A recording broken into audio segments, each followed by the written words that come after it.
Canto 18, Circle 8, Malebolge, the fraudulent and malicious. Bolgia 1, the panderers and seducers.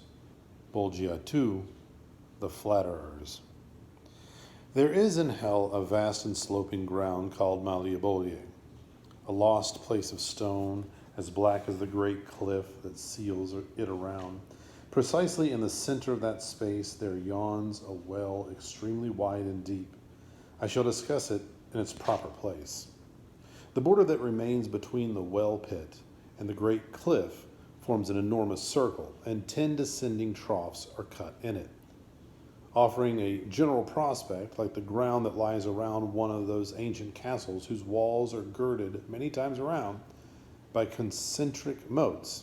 And just as, from the portal, the castle's bridges run from moat to the last bank, so, from the great rock wall, across the embankments and the ditches, high and narrow cliffs run to the central well which cuts and gathers them like radii.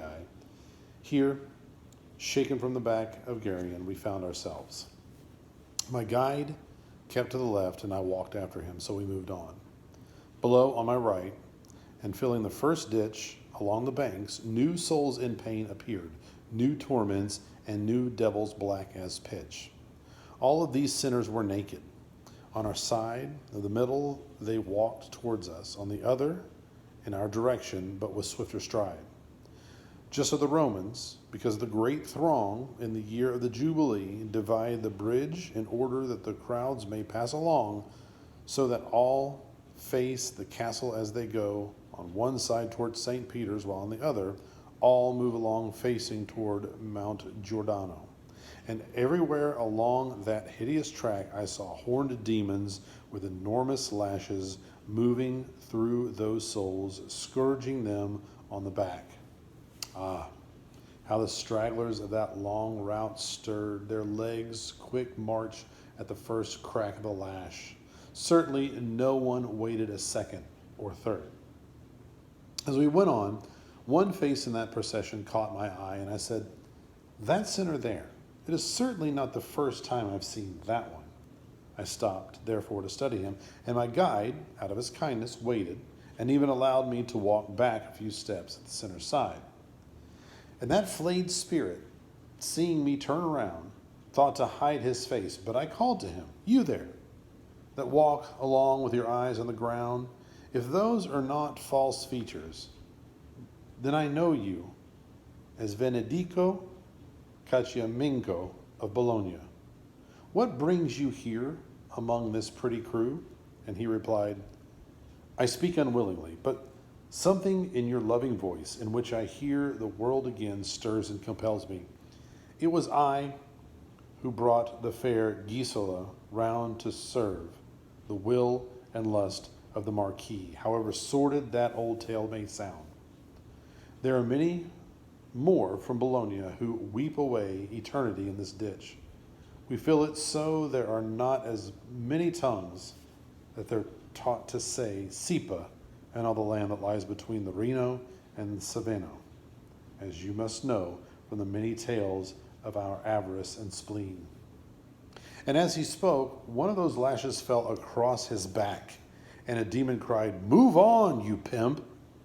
There are no women here to sell." Turning away then, I rejoined my guide. We came in a few steps to a raised ridge that made a passage to the other side. This we climbed easily, and turning right along the jagged crest, we left behind the eternal circling of those souls in flight. And when we reached the part at which the stone was tunneled for the passage of the scourge, my guide said, "Stop a minute and look down on these other misbegotten wraiths of sin.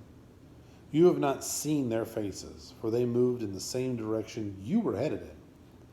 So from that bridge we looked down on the throng that hurried towards us on the other side. Here, too, the whiplash hurried them along. And the good master, studying that train, said, "Look there, at that great soul that approaches and seems to shed no tears for all his pain. What kingliness moves with him, even in hell? It is Jason, who by the courage and good advice made off with the Colchian ram.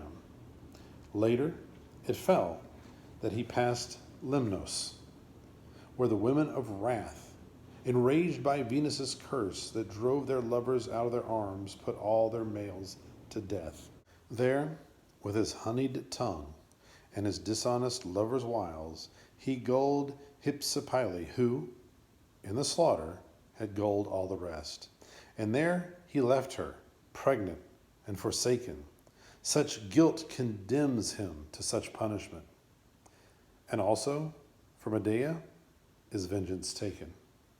All seducers march here to the whip, and let us say no more about this valley and those who close it in its stony grip.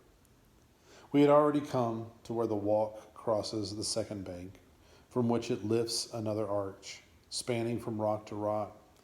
Here we heard people whine in the next chasm and knock and thump themselves with open palms and blubber through their snouts as if as a spasm. Stemming from that pit, a vapor rose over the banks, crusting them with a slime that sickened my eye and hammered at my nose. That chasm sinks so deep we could not sight its bottom anywhere until we climbed along the rock arch to its greatest height. Once there, I peered down, and I saw long lines of people in a river of excrement that seemed the overflow of the world's latrines. I saw among the felons of that pit one wraith who might or might not have been Tantri. One could not tell. He was so smeared with shit. He bellowed, "You there! Why do you stare at me more than all the others in this stew?" And I to him, "Because if memory serves me, I knew you when your hair was dry. You are Alessio Interminelli da Luca. That's why I pick you from this filthy fry."